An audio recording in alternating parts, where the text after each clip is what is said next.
सर्वांना क्रांतिकारक जय लवजी.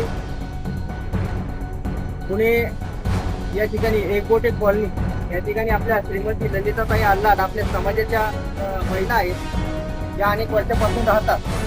परंतु त्या ठिकाणी जाणीवपूर्वक काही समाजकंटकांकडून त्रास दिला जातो, जातीवरनं हिणवलं जाते. त्याचप्रमाणे त्यांचा जो मुलगा आहे त्याला देखील त्याच्यावर देखील खोटे गुन्हे दाखल केलेले आहेत.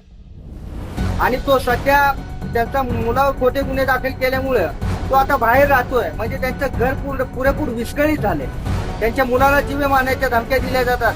त्यांचं कुटुंब तिथून म्हणजे जागा बळकावण्याचा त्यांचा खरा कट आहे. जागेवरून हाकलण्याचा त्यांचा प्रयत्न होत आहे. त्या विषया संदर्भात 1 ते 1.5 वर्षापासून ते पोलीस प्रशासनाला तसेच आयोगाला प्रत्येक वेळी त्यांनी अर्ध व्यवहार केले. हा संपूर्ण त्रास सहन करून आज तागायत त्यांना कुठल्याच प्रकारचा न्याय मिळाला नाही.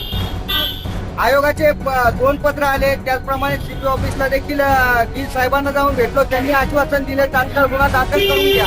परंतु एसीपी देशपांडे मॅडम यांनी जाणीवपूर्वक हा म्हणजे आज गुन्हा दाखल केलेला नाहीये. जाणीवपूर्वक हा प्रकरण दाबण्याचा हा प्रकार केलेला आहे. त्यामुळे आल्हादताईंना या ठिकाणी न्याय मिळावा या भूमिकेने आज पुणे पोलीस कमिशनर ऑफिस या ठिकाणी आमरण बेमुदत आमरण उपोषणासाठी बसलेले आहेत. तरी त्यांना न्याय मिळावा या उद्देशाने मी सर्व समाज बांधवांना या ठिकाणी आवाहन करतो की त्यांना येऊन भेट द्या. त्यांची काय नेमका प्रकार आहे तो समजून घ्या आणि तात्काळ पोलीस प्रशासनाने या ठिकाणी अनुसूचित जाती जमाती कायद्याअंतर्गत गुन्हा दाखल करावा एवढी या ठिकाणी मी विनंती करतो. कारण हे प्रकरण खूप गंभीर आहे. गंभीरतेने घ्या आणि तात्काळ गुन्हा दाखल करा एवढंच मी या ठिकाणी सांगतो. थांबतो. जय हिंद, जय महाराष्ट्र, जय लवजी.